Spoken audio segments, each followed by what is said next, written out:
계속해서 우리가 사도신경 살펴보고 있는 가운데 있습니다. 오늘은 세 번째 시간인데요. 이렇게 말씀을 준비해서 이렇게 전하다 보니까 어떤 부분에 대해서는 좀 이렇게 세게 말씀드리는 것이 아닌가 그런 생각을 가질 때도 있습니다. 네. 제가 한 부분에 있어서는 나이가 들면서 좀 겁이 없어지고 있다. 그런 생각을 하기도 하는데 또 한편으로 또 생각하는 것은 이 시대가 우리 신앙인들을 편안하게 신앙생활을 하도록 내버려 두지 않고 있다. 또 우리 신앙인들에게 있어서는 위기적인 시대가 이 시대다. 또 그런 생각을 또 많이 하고 있기 때문에 그래서 더욱더 우리 성도들이 강해지지 않으면 안 되겠다 하는 마음이 들어서 어떤 부분에 대해서는 강하게 말씀을 드릴 때가 있습니다. 그런 부분에 대해서 여러분들이 또 주님의 마음으로 이렇게 또 받고 아멘할 수 있는 우리 성도들이 되기를 간절히 바라겠습니다. 우리가 지난주에는 사도신경 첫 부분에 대해서 살펴봤어요. 하나님에 대한 고백을 살펴본 것이죠. 한 4가지 정도로 정리할 수가 있습니다. 첫 부분, 성부 하나님에 대한 고백은 겉으로 보면은 한 가지처럼 되어 있지만은 실제로는 4가지 고백으로 되어 있다 하는 말씀을 드렸습니다. 두 번째로는 우리나라 말로 번역된 사도신경과는 달리 처음 만들어져 사용됐을 그 시대 때 사도신경은 라틴어로 되어 있는데 라틴어에서는 하나님이 가장 먼저 나오는 단어이다 라는 것을 말씀드렸습니다. 이 부분이 우리들에게 의미가 있어야 되는 것은 로마 제국 시대 때 수많은 우상 숭배를 했고 그리고 황제를 신으로 받들어 드렸던 그 시대인데도 불구하고 우리 신앙의 선배들은 하나님을 가장 앞세웠고 그것을 신앙으로 고백했었다 하는 것을 우리들이 생각했었죠. 오늘날 자발적으로 온갖 세상의 것들이 우상화되고 있고 우상으로 섬기고 있는 이 시대에 우리에게 더욱더 꼭 필요한 신앙 고백이어야 된다 하는 말씀을 드렸습니다. 세 번째로는 이 첫 고백은 즉 성부 하나님 전능하사 천지를 만드신 하나님 아버지를 내가 믿사오며 이 고백은 삼중적으로 삼위일체에 대한 메시지를 담고 있다는 말씀을 드렸죠. 그리고 네 번째로는 이 4가지로 되어 있는 성부 하나님에 대한 고백은 그냥 4가지가 아니다. 사중적이다. 이런 말씀을 드렸습니다. 전능하신 그 하나님이 창조주로서 잘 나타나고 있는 게 이 첫 고백이라는 말씀을 드렸습니다. 그리고 그런 전능하신 창조주 하나님이 바로 우리의 아버지 하나님이시다. 이것이 우리들에게 깊은 의미와 신앙적인 교훈을 준다는 말씀을 드린 것입니다.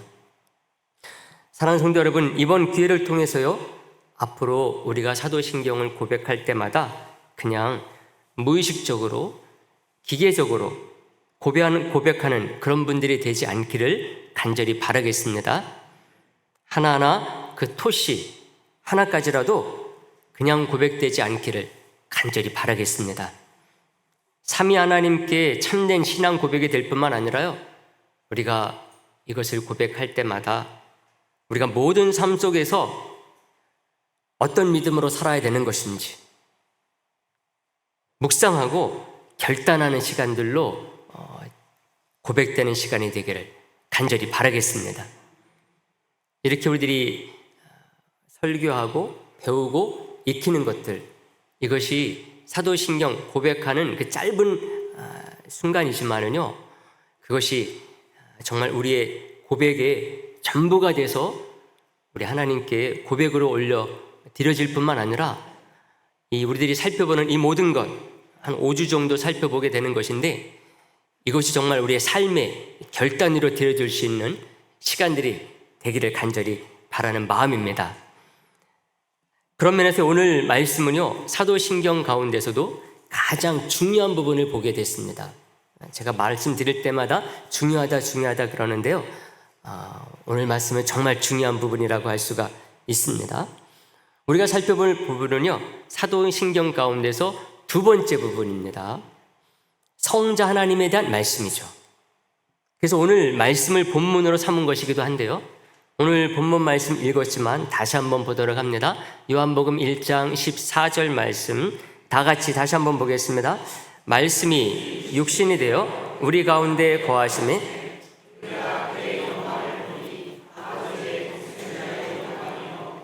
은혜와 진리가 충만하더라. 아멘. 사도 요한이 요한복음을 쓰면서 가장 앞부분에 예수님에 대한 참 놀라운 말씀을 전하고 있는데, 그 가운데 14절 말씀은 중요한 핵심이 되는 말씀으로 예수님에 대해서 잘 증거하고 있는 말씀입니다. 오늘 주보 칼럼란을 보시면은요, 여러 가지 사도신경의 번역본들을 소개했어요. 특히 우리 나라의 기독교가 들어와가지고 초기에 사도신경을 어떻게 고백했었는가 하는 것을 두 개나 이렇게 실어드리면서 또 카톨릭의 사도신경 번역본을 소개를 해드렸습니다. 근데 그것을 12가지로 분류를 해서 소개를 해드렸습니다. 2번부터 7번까지가 성자 하나님, 즉 예수님에 대한 내용으로 되어 있습니다. 근데 오늘은 2번만 우리가 생각을 하려고 합니다. 지난주 말씀드렸던 것처럼 사도신경 자체가 짧다 그랬어요. 라틴어로는 몇 자로 되어 있었다 그랬죠? 77자로 되어 있다 그랬어요. 우리 한글로는 69자로 되어 있는 것이 사도신경입니다. 이 중에 성자 하나님은요, 51자로 되어 있습니다. 77자 가운데서 51자가 성자 하나님에 대한 말씀이에요. 66%가 넘습니다. 그만큼 이 분량으로 따져도 성자 하나님에 대한 고백이 얼마나 중요한가라고 하는 것을 알 수가 있는 거죠. 여러분, 우리가 믿는 종교를 보통 기독교다 이렇게 얘기를 하지 않습니까? 기독이라는 말이 뭡니까? 기독. 한자를 쓰는 사람들이 그리스도를 한자로 음력해서 쓴 게 기독이라는 말입니다. 기독은 그리스도를 한자권의 사람들이 표현한 것입니다. 그리스도는 바로 성자 하나님을 가리키는 거죠. 성부 하나님도 있고 성령 하나님도 있는데, 우리 종교의 이름을 성부교 이렇게 말할 수도 있잖아요. 성령교라고 말씀드릴 수도 있어요.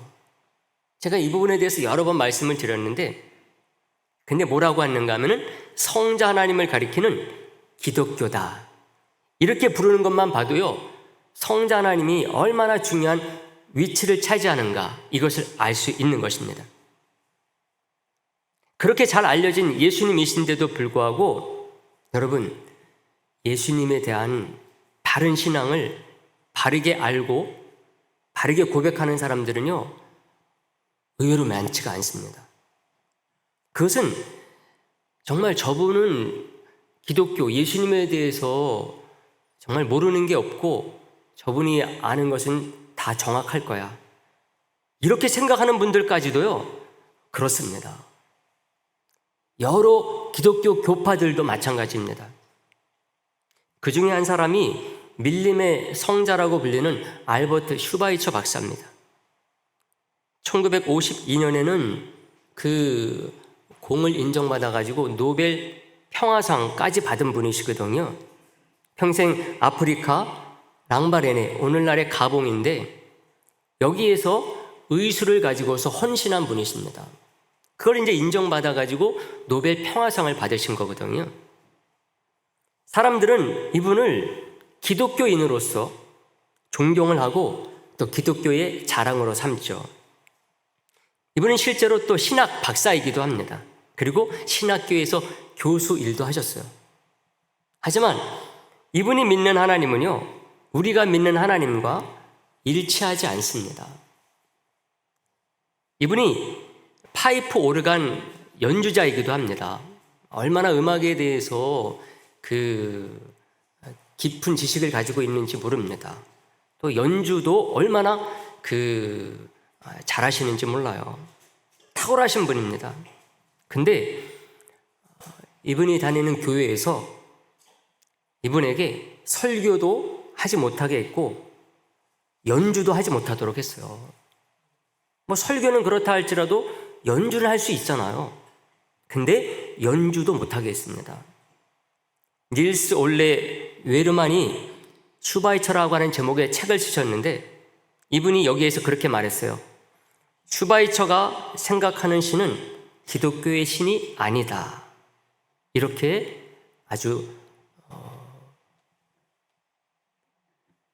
숨김없이 어떤 면에서는 참 슈바이처 박사의 신앙을 낮게 평가할 수가 있는 것인데도 불구하고 가감없이 이런 말을 인용해서 전하고 있습니다.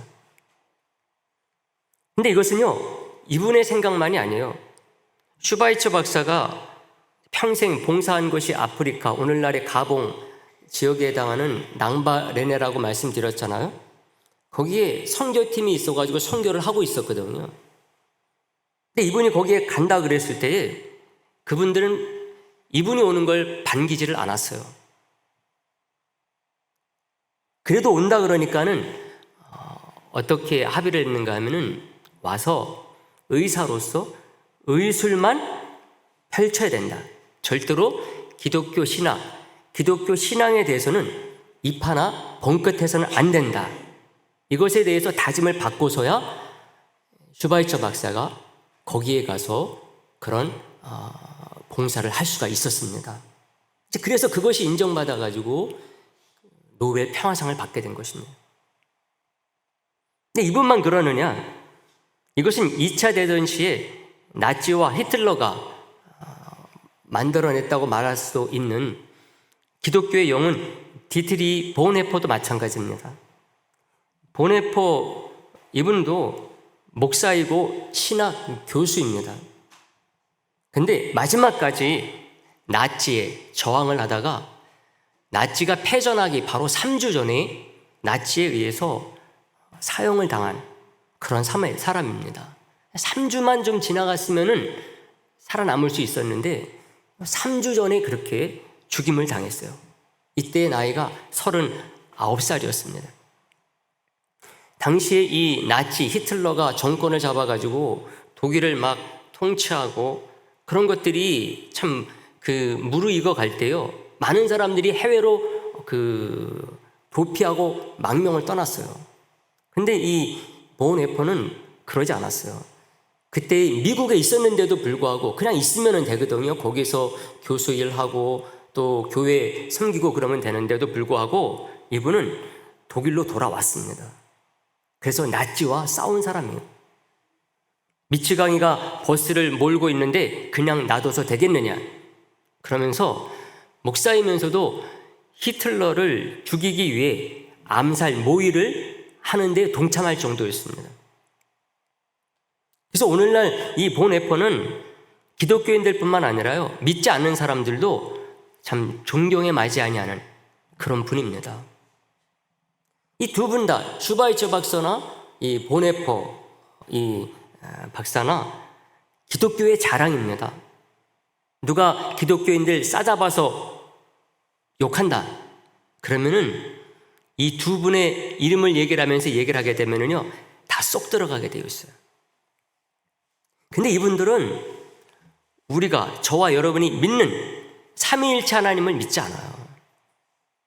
우리가 아는 2000년 전 우리를 구원하기 위해서 십자가에 죽으셨다가 부활하심으로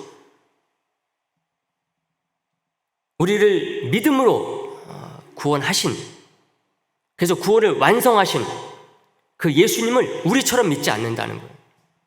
다시 말하면 우리가 고백하고 있는 사도신경을 말 그대로 믿는 사람이 아니에요. 어떤 면에서는 사도신경을 고백할 수 없는 사람이기도 합니다. 두 분 다 종교개혁자, 루터의 후예들이 만든 루터교의 신앙인들이었어요. 근데도 불구하고 이런 사람들입니다.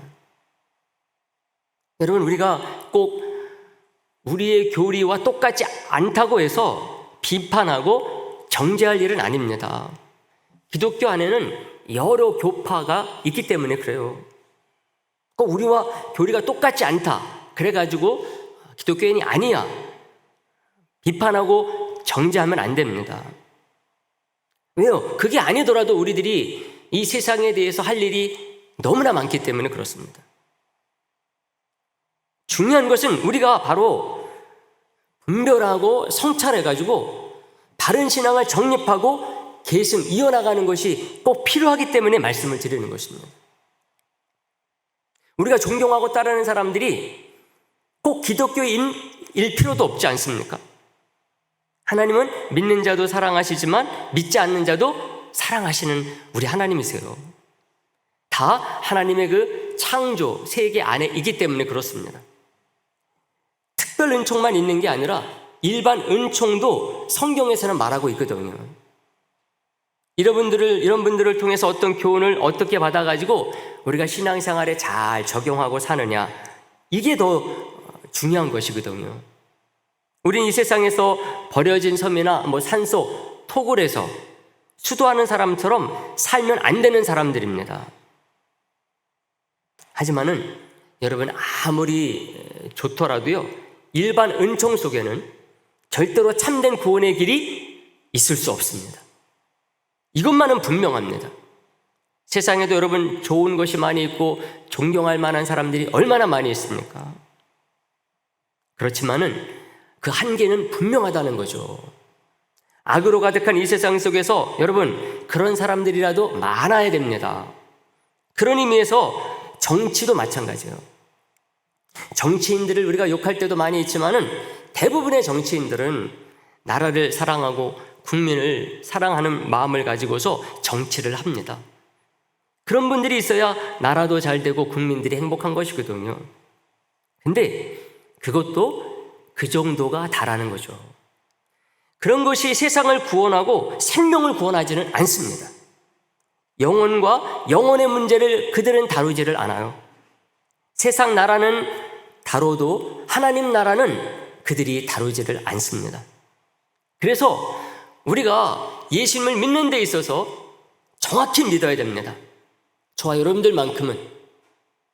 그래야 세상의 일반 은총, 세상에 좋은 것들, 세상에 훌륭한 사람들, 이런 것들도 우리의 신앙에 도움이 될 수가 있습니다. 내가 정확히 서 있지 않는다고 한다면은 오히려 세상의 그런 것들이 우리에게 득이 되기보다는 해가 될 수 있기 때문에 그렇습니다. 말씀드렸던 것처럼 기독교라는 이름 아래요 얼마나 많은 교파와 교단들이 있는지 모릅니다. 장로교라는 이름으로 존재하는 교단들이 우리나라만 해도 100개가 넘는다 그러잖아요. 근데 다 바른 신앙을 갖고 있는 것은 아닙니다. 겉으로는 하나님 믿고 예수님 믿는다고 하는데 속을 들여다보면 이름만 같아요. 내용은 다릅니다. 그게 얼마나 많은지 몰라요. 그 사람이 존경스럽고 위대하다 그래가지고 우리가 그분이 가지고 있는 그 신앙까지도 본받겠다 그러면 안 됩니다. 기독교 이단이 대표적인 것이지만은요, 그것만이 다가 아닙니다. 이단들도 우리나라에서 무섭지만은 정치적인 목회자, 정치적인 교회 너무나 많아요. 어떤 것은 이단들보다 더 못됐습니다. 제가 그 중에 한 분 이름 얘기하시는 분 있죠? 다른 분은 이름 얘기하지 않잖아요. 이분은 제가 얘기를 해요. 대표이기 때문에 그래요. 이분과 가까이 지내는 분이 있으면 그분도 조심해야 돼요.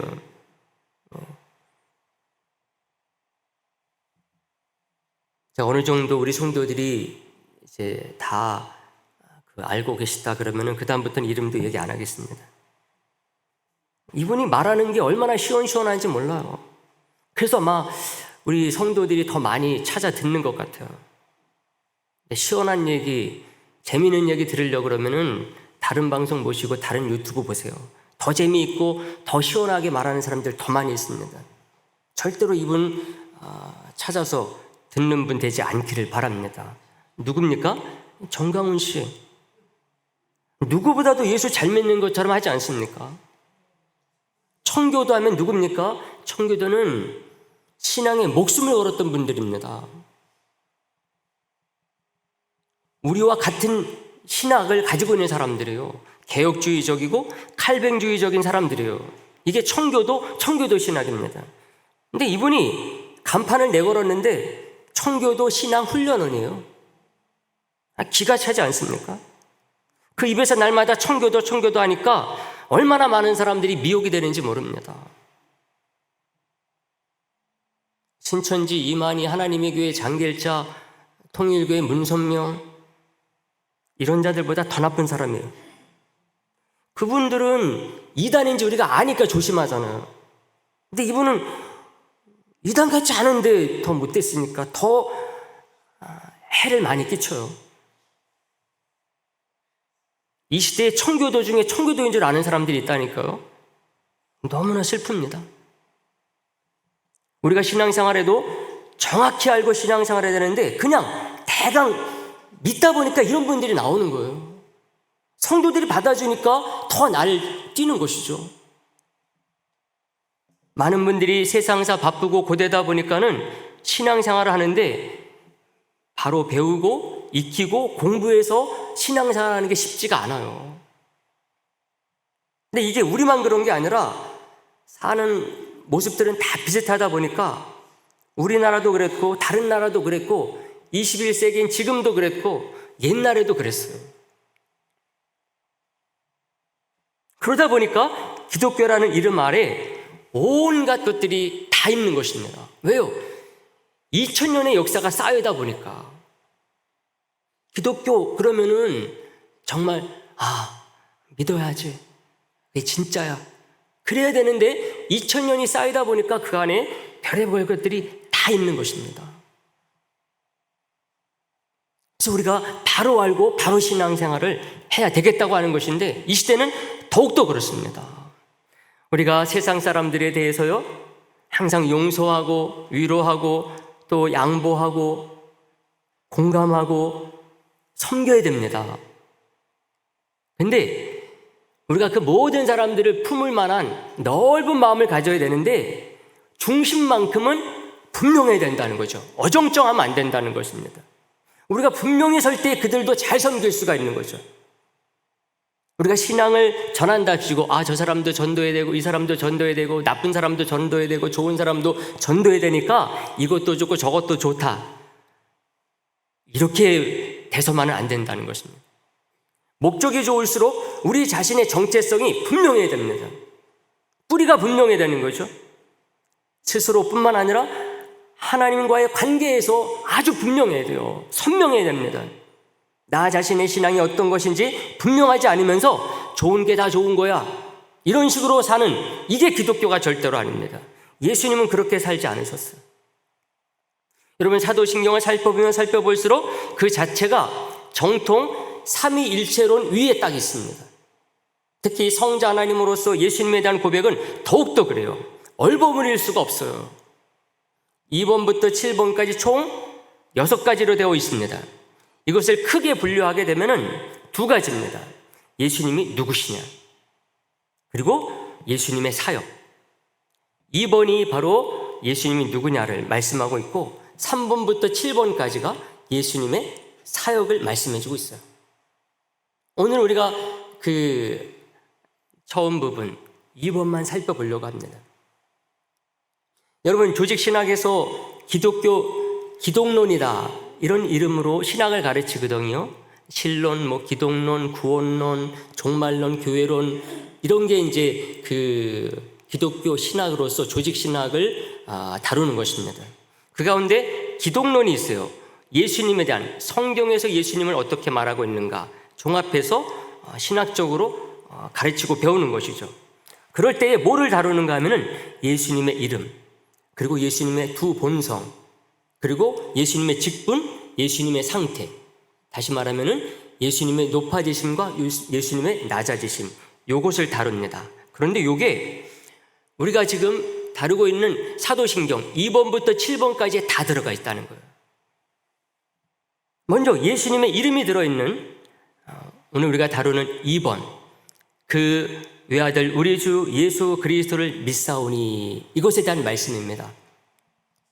여기서 그 외아들은 누구냐? 누구의 아들입니까? 하나님 아버지의 아들. 지난주에 다뤘었던 그 하나님 성부 하나님 아버지의 외아들을 말하는 것입니다. 보통은 독생자로 번역을 합니다. 오늘 본문 14절에서도 뭐라고 번역이 되어 있습니까? 독생자로 번역이 되어 있어요.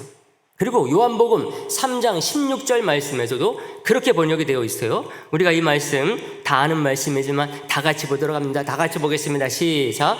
하나님이 세상을 이처럼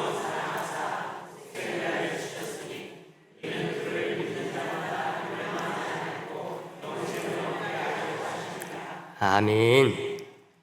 우리 성경으로는 뭐라고 번역되어 있다고? 예수님이 독생자. 그런데 우리나라 성경 요새는 번역된 게 많아요. 옛날에는 그 우리나라 말로 번역된 것들이 한두 개밖에 없었는데요. 요즘은 얼마나 많은지 몰라요. 근데 많은 우리나라 번역들이 요 독생자를 외아들이라고 번역을 했어요. 사도신경에서는 외아들이라고 번역을 했잖아요. 그렇죠? 그런데 성경 요한복음 1장 14절 방금 읽은 요한복음 3장 16절에서는 독생자로 번역을 했습니다. 그러나 다른 많은 그 한국어 번역들이 외아들로 번역을 했어요. 요한복음 1장 14절도 그렇고 요한복음 3장 16절도 독생자로 번역하지 않고 외아들로 번역합니다. 근데 어떤 분은 독생자의 의미가 다르고 외아들의 의미가 다르다 그러면서 외아들보다는 독생자로 번역해야 되는 것이 맞다 이렇게 주장하는 분이 있어요. 제가 항상 말씀드리죠. 이것은 한자로 번역했느냐 한글로 번역했느냐의 차이일 뿐이다. 그 이상도 그 이하도 아니라는 것입니다. 영어로 only son을 이렇게 번역한 것이거든요. 원이 아니라 원선이 아니라 only son으로 영어에서는 번역을 했어요. 그래서 아마 원이 아니라 only로 영어에서 사용했기 때문에 독생자가 외아들보다 낫다고 이렇게 말하는 것일 수도 있습니다. 그렇지만은 독생자로 번역을 했던 외아들로 번역을 했던 이것은 성경에서 말씀하고 있는 예수님에 대해서 다 표현할 수가 없어요. 원이 아니라 only로 번역한 영어 성경도 마찬가지예요. 영어 성경에서 원이 아니라 only로 번역했다고 해가지고 예수님에 대해서 모든 것을 다 표현했다고 볼 수가 없다는 것입니다. 여러분, 하나님의 아들이신 예수님은요, 이 세상 인간의 아들들과는 달라요. 예수님과 같은 그런 아드님이 없기 때문에 유일하고 독특하신 분입니다. 그래서 원선으로 하지 아니하고 온리선이 되는 거예요. 그러므로 이것은 단어 하나로 다 드러낼 수가 없어요. 독생자가 한자, 뜻 글자잖아요. 그러므로 우리 같은 경우는 소리 글자, 그래서 외아들로 번역한 것인데 한자가 좀 더 많은 뜻을 담을 수 있을지 모릅니다. 그렇지만 어느 것이든 이 지구상의 어떤 언어든 하나님의 아들로서 예수님을 단어 하나 속에 다 담을 수 없어요. 이것은 어떻게 아는 것인가 하면은 우리가 성경을 통해서 계속 공부하고 익히고 가르치고 배워서 알아가고 깨닫는 그런 길밖에 없는 것입니다. 그래서 이런 식의 논쟁에 우리들이 휘말려들면 안 됩니다. 우리 주님은 바로 외아들이십니다. 하나님 아버지의 독생자이신데 하나님께서 그 아들을 우리에게 보내주셨어요. 예수님도 하나밖에 없는 유일하신 아드님이신데도 불구하고 저와 여러분들을 위해서 이 땅에 오셨습니다. 그래서 이 고백이 소중한 거예요. 다음에 나오는 주라는 고백, 이것은 예수님이 우리의 주님이시고 주인이시라는 것을 말해줍니다. 옛날에는요, 주인이 있고 노예가 있고 종이 있었잖아요. 그렇기 때문에 이렇게 우리 예수님을, 우리 하나님을 주다 표현했을 때 그 뜻이 와닿는 것이거든요. 왜? 주인에게 그 종, 그 노예 모든 것이 달려있기 때문에 그렇습니다. 생사 여탈권이 주인에게 있기 때문에 그래요. 그가 먹고 자고 결혼하고 이 모든 것이 누구에게 달려있느냐? 주인에게 달려있어요. 근데 이것보다는 이것은 구약에서의 주를 생각을 해야 됩니다. 구약 시대 때 하나님을 주라고 그랬어요. 특히 여호와라는 이름이 나올 때에 사람들은 그 여호와라는 이름을 부르지 못했어요.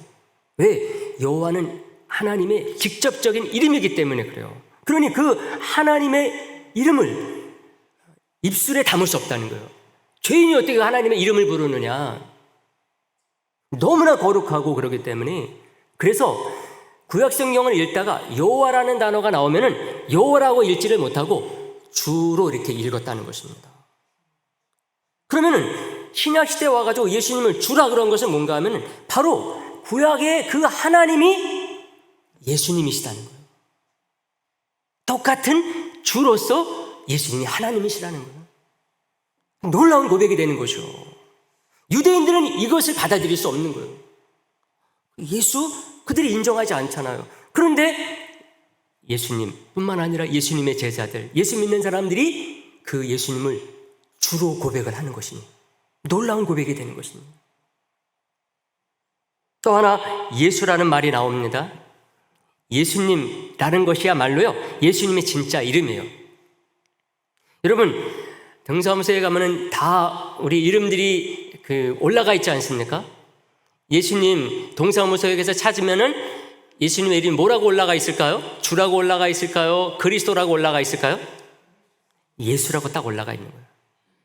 하나님 아버지가 지어주신 이름입니다. 마태복음 1장 21절 말씀에 그 말씀이 나오는데요. 다 같이 한번 보도록 하겠습니다. 다 같이요. 시작.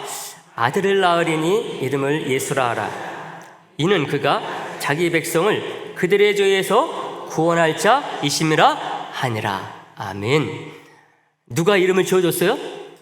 하나님이 요셉과 마리아에게 알려줬어요. 이제 아들을 낳을 터인데 이름을 뭐라 하라? 예수라 하라. 그 뜻이 뭐다? 뒤에 나오는 거예요. 그가 자기 백성을 그들의 죄에서 뭐한다? 구원할 자. 예수라는 그 뜻은 구원이라는 뜻입니다. 구원자라는 뜻인 거예요. 그래서 오늘 우리들이 살펴보는 그 외아들 우리 주 예수 그리스도를 믿사오니 이거는 우리 성도라고 한다면은 정말 교회 좀 웬만큼 다니는 분이라고 한다면은 누구에게나 말할 수 있는 내용들입니다. 그렇게 할 수 있어야 되는 거예요. 정말 이것에 대해서 누구에게 말할 수 없다. 말하고 싶은데 아는 게 없다. 그 외아들 우리 주 예수 그리스도 하나하나에 대해서 설명할 수 없다. 그러면 정말 기도원에 들어가서 통해 자복해야 돼요. 이번 기회가 마지막이다 생각을 하고 우리 성도들만큼은 이것에 대해서 누가 물어보면 설명할 수가 있어야 됩니다. 한 번에 들어가지고 모른다 그러면은 유튜브를 통해서 계속 들어야 돼요. 예수는 말씀드렸던 것처럼 뜻이 뭐라고요? 구원자. 김관영, 그럼 관영은 무슨 뜻입니까? 관영이 뭐예요? 네, 다 알잖아요. 저와 여러분들은. 예수라는 말도 마찬가지예요. 그 이스라엘 사람들은 이렇게 가르칠 필요가 없어요. 자기 이름의 뜻을 아는 사람, 모르는 사람 있습니까? 없습니까? 없어요. 다른 사람의 이름들도 우리는 다 알아요. 한글로 되어 있기 때문에. 예수님도 마찬가지죠. 이스라엘 사람들에게서 예수님은 구원자라는 뜻입니다. 이거 설명할 필요가 없어요. 모두가 아는 거예요. 근데 우리는 외국인으로서 신앙생활을 하다 보니까 이것에 대해서 하나하나 설명하고 익혀야 됩니다. 예수는 뭐다? 구원자, 구원이라는 뜻입니다.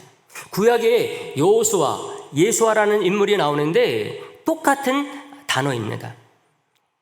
히브리어를 어떻게 발음하느냐에 따라서 여호수아로도 번역할 수 있고 예수아로도 번역할 수 있고 예수라는 말로 번역할 수가 있어요. 발음할 수가 있습니다. 말은 또한 구약에서부터 예언됐었던 언약의 주, 그게 누구냐? 나사렛 예수이심을 가리키는 거예요.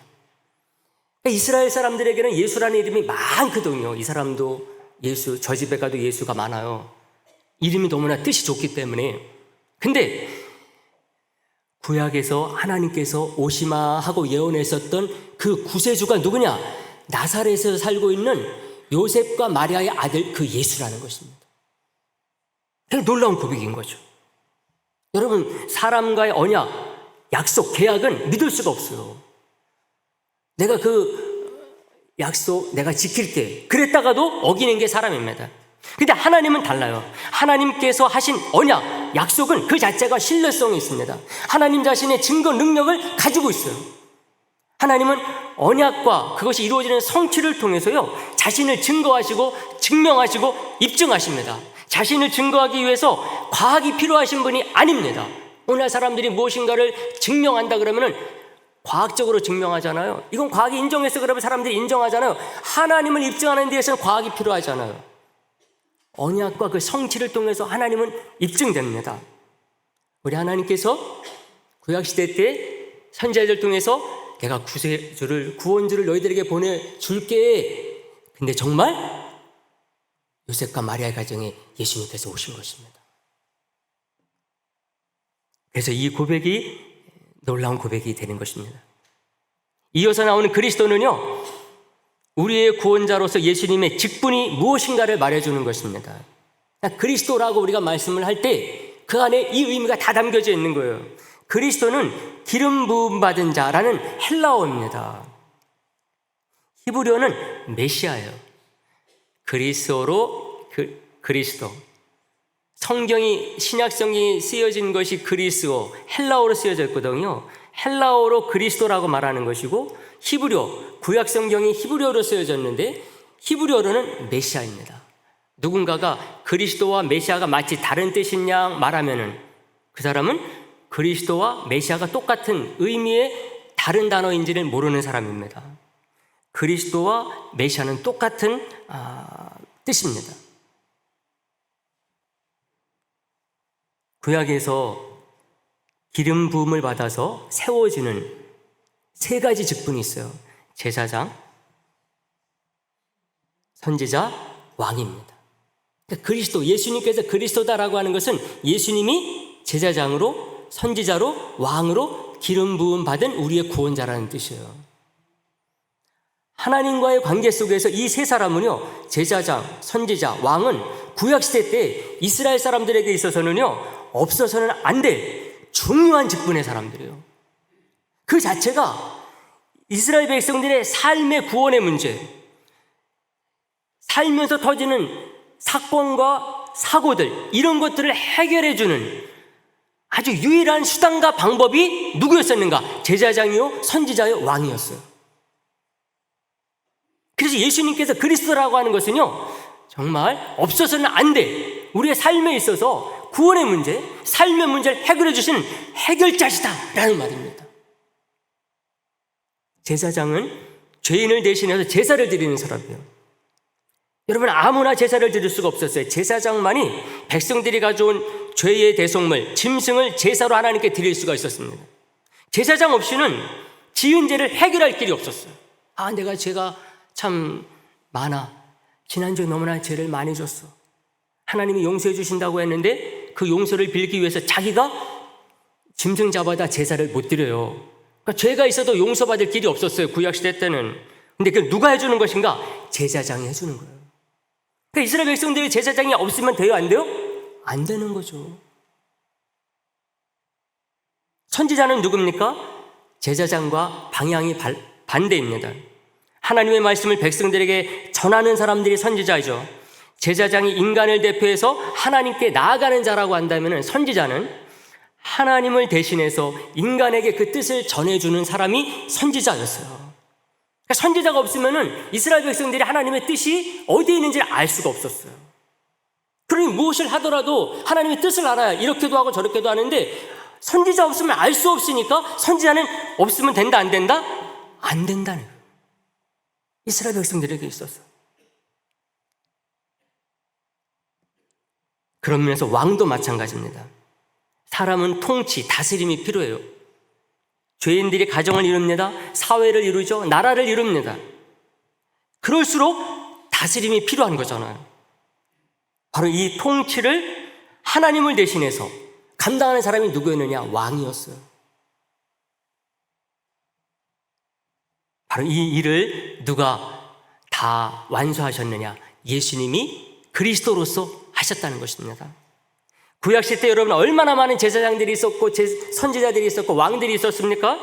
근데 이 사람들이 다 부족했어요. 하나님과 인간 사이에서 그 역할들을 제대로 하지 못했어요. 참된 구원으로 이스라엘 백성들을 이끌지 못했어요. 예수님이 오셔서 이 제사장, 선지자, 왕의 직분을 완성하신 것입니다. 그러니까 예수님께서 오신 이후로 더 이상 이스라엘에 제사장도 없고 선지자도 없고 왕도 없는 것입니다. 그러므로 예수님은 제사장 중에 제사장이요, 선지자 중에 선지자요, 왕 중에 왕이십니다. 이 고백이 그래서 소중한 거예요.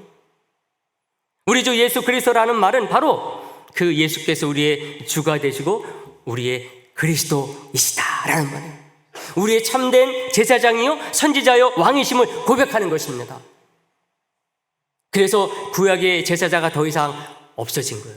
예수님께서 오시는 그 순간부터 이스라엘 백성들 제사 드릴 필요가 없었어요. 더 이상 이사야나 예레미야 같은 선지자가 나올 필요가 없었어요. 다윗과 솔로몬과 같은 왕들이 더 이상 필요 없었어요.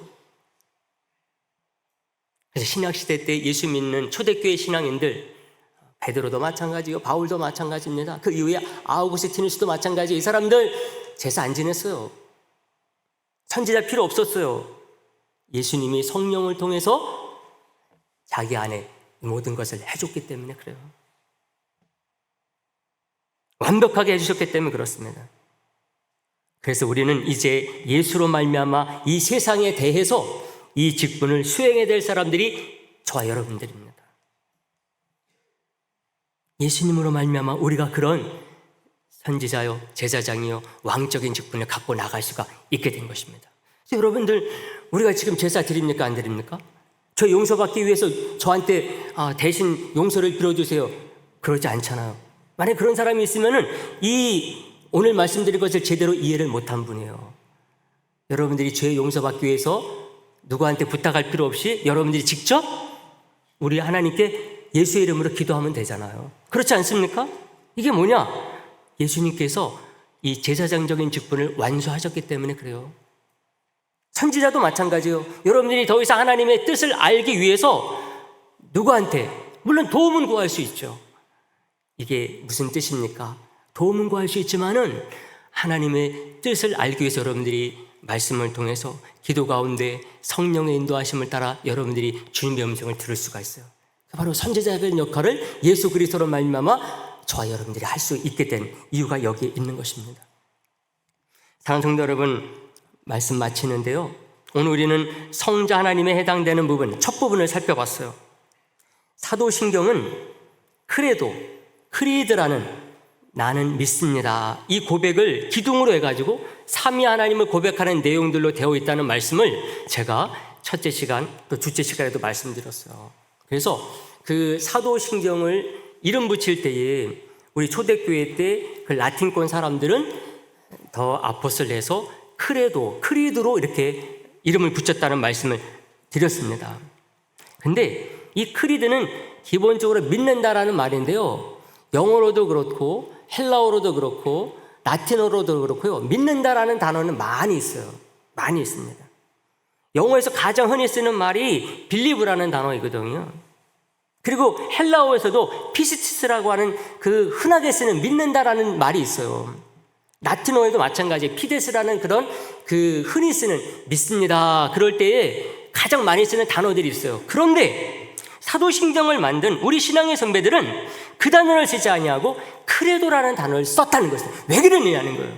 왜? 더 쉬운 단어들이 있고 더 좋은 단어가 있는데 왜 크레도를 썼느냐.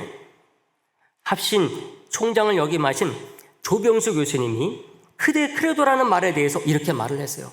크레도는, 즉 영어로 크리드라는, 나는 믿습니다, 이라는 단어는 라틴어 크레도에서 왔는데 라틴어의 크레도는 두 단어로 되어 있다는 거예요. 심장이라는 단어와 그리고 드린다라는 단어가 합해져서 만들어진 게 크레도라는 것입니다. 크르라는 심장이라는 단어, 도라고 하는 드린다라는 단어가 합쳐져서 된 게 크레도라는 거예요. 다시 말하면은 크레도는 뭔가 자기의 심장을 드린다는 거예요. 자기의 심장을. 결국 우리가 신앙생활을 하고 우리가 하는 신앙의 고백은 다른 게 되어서는 안 된다는 것입니다. 우리의 심장을 주님께 드리는 것이 우리의 신앙이요, 우리의 신앙의 고백이 되어야 된다는 것이죠. 여러분, 심장을 드리는 게 뭡니까? 생명을 드리는 거잖아요. 생명을 드리는 것입니다. 태어나서부터 죽을 때까지 쉬지 않고 뛰는 게 뭡니까? 심장이에요. 여러분의 심장을 한번 만져보세요. 심장. 내가 나이가 들던 그렇지 아니하군요. 심장을 만져보시고 자신의 심장의 소리를 들어보세요. 얼마나 열심히 열정적으로 뛰는지. 그러므로 저와 여러분들 정말 이 사도신경의 고백 하나하나가 심장을 드리는 그런 성도와 교회가 돼가지고 우리 주님께 이 모든 것을 드릴 수 있는 분들이 되기를 간절히 소망을 합니다. 이번 기회를 통해서 저와 여러분들의 신앙이 다시 한번 새로워져서 우리 주님께서 심장을 들이듯이 신앙생활을 하는구나. 저와 여러분들 신앙생활할 때 다른 세상의 것들에 심장을 들이듯이 살지 하는 것이 아니라 정말 주님을 섬기고 주님의 이름을 세상 속에 사는 데 있어서 그 뜨거운 펄펄펄 뛰는 그 심장을 들이듯이 신앙생활하는 분들 될 수 있게 되기를 간절히 바라겠습니다. 기도하겠습니다.